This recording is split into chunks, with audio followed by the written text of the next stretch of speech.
दोस्तों, क्या आपने कभी सोचा है कि हम इस संसार में क्यों आते हैं?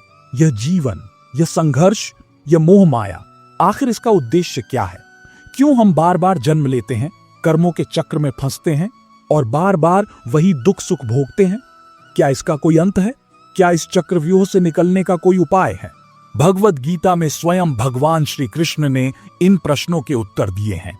आज इस वीडियो में हम जानेंगे कि क्यों मनुष्य इस भौतिक संसार से मोहग्रस्त हो जाता है, कैसे यह मोह और माया उसे अपने जाल में फंसाए रखते हैं और इससे निकलकर मोक्ष कैसे प्राप्त किया जा सकता है।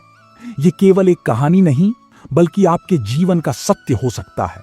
तो चलिए गीता के रहस्यमय ज्ञान में डूबते हैं और समझते हैं इस मोह, माया और मोक्ष की अनसुलझी गाथा। भगवद गीता में भगवान श्री कृष्ण कहते हैं, इच्छा द्वेष स्मुत्थेन द्वंद्व मोहेन भारत सर्वभूतानि सम्मोहम सर्गे यान्ति परंतप।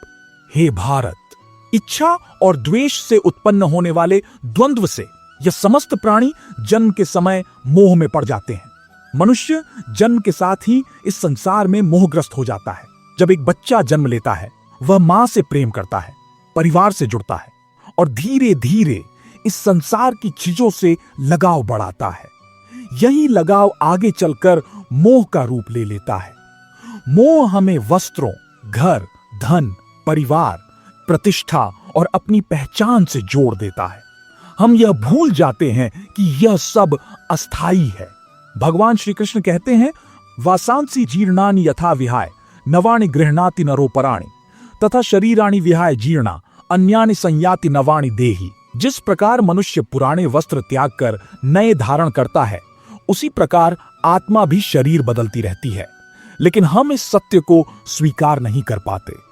हमें इस शरीर से मोह हो जाता है और यही मोह हमें जन्म मरण के चक्र में बांधे रखता है।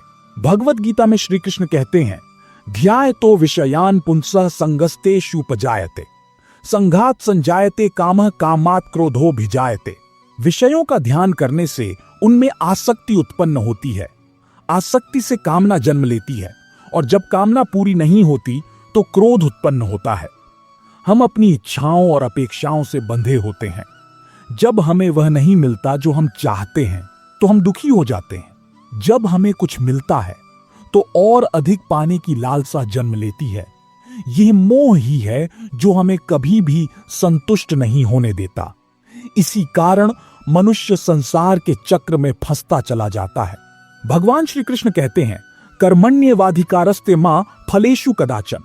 तेरा कर्म करने में ही अधिकार है, लेकिन फल पर नहीं।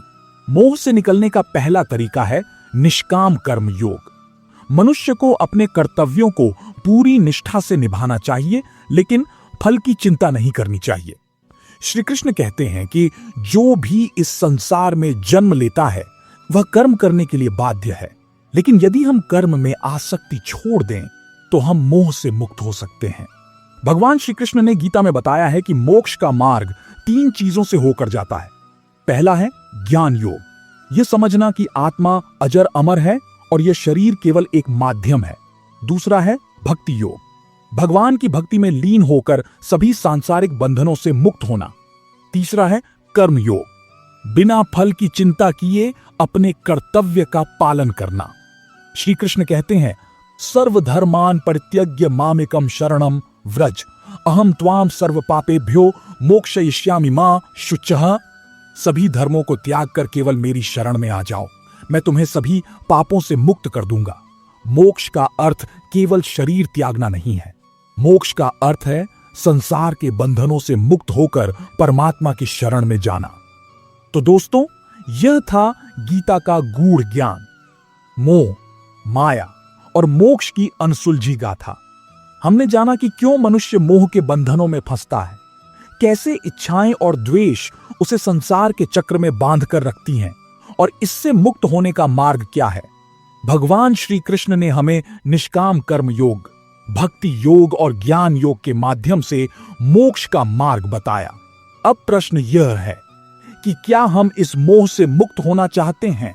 क्या हम इस संसार के बंधनों से छूटकर परम सत्य की ओर बढ़ना चाहते हैं? आपके विचार क्या हैं? क्या यह ज्ञान आपके जीवन में कोई बदलाव ला सकता है? हमें कमेंट में बताइए और इस ज्ञान को अधिक से अधिक लोगों तक पहुंचाने के लिए वीडियो को लाइक और शेयर करें। साथ ही चैनल को सब्सक्राइब करना न भूलें। आप सभी का बहुत बहुत धन्यवाद। जय श्री कृष्ण।